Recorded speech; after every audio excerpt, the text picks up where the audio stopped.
സൂത്രൻ. ആരാ? മുൻപ് ഇവിടെ കണ്ടതായി ഓർക്കുന്നില്ലല്ലോ. ആഴത്തിൽ ചിന്തിച്ചാലും ഓർമ്മ കിട്ടില്ല. ഞാൻ അധികവും അണ്ടർഗ്രൗണ്ടിലാ.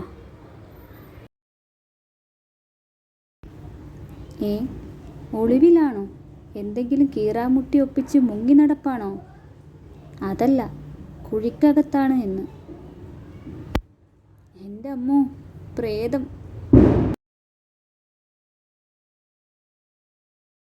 പ്രേതമ്മ സൂത്ര, ചത്തവരല്ലേ കുഴിക്കകത്ത് കിടക്കുന്നത്?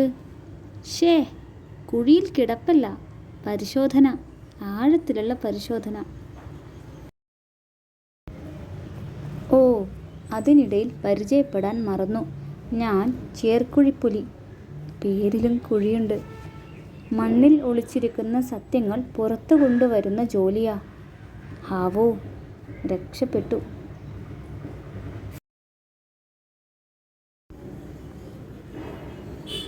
ഗുഹയിൽ സ്ഥിരമായി മോഷണം നടത്തുന്ന ഒരു എലി മണ്ണിനടിയിൽ ഒളിച്ചിരിപ്പുണ്ട്.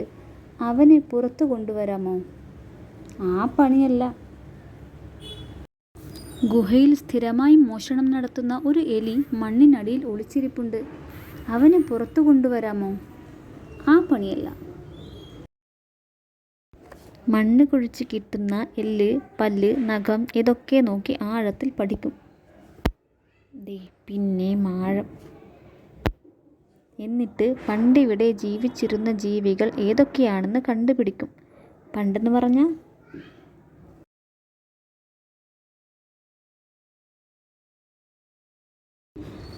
പണ്ടെന്ന് പറഞ്ഞാൽ 100, 200, 500 വർഷം മുമ്പ്.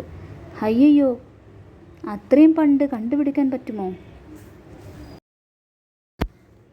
പറ്റും. എന്താ, എന്നെ സഹായിക്കാൻ താല്പര്യമുണ്ടോ? താല്പര്യമില്ല. താല്പര്യമുണ്ട്.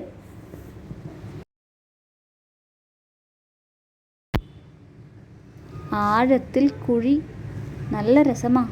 സൂത്ര, ഞാൻ പോട്ടെ. കുഴിക്കാനോ കുളിക്കാനോ താൻ എന്ത് വേണമെങ്കിലും പോ. ഞാനില്ല. മണ്ടച്ചാരേ, മരത്തിലല്ല, മണ്ണിൽ കുഴിക്കടോ, നല്ല ആഴത്തിൽ.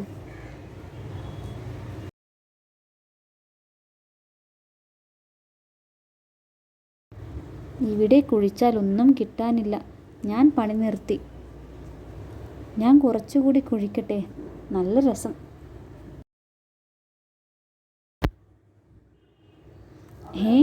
കിട്ടി. സൂത്ര, എനിക്കൊരു എല്ല് കിട്ടി. ആ ശേരു നമ്മൾ വിചാരിക്കുന്നത് പോലെ അത്ര മണ്ടനല്ല.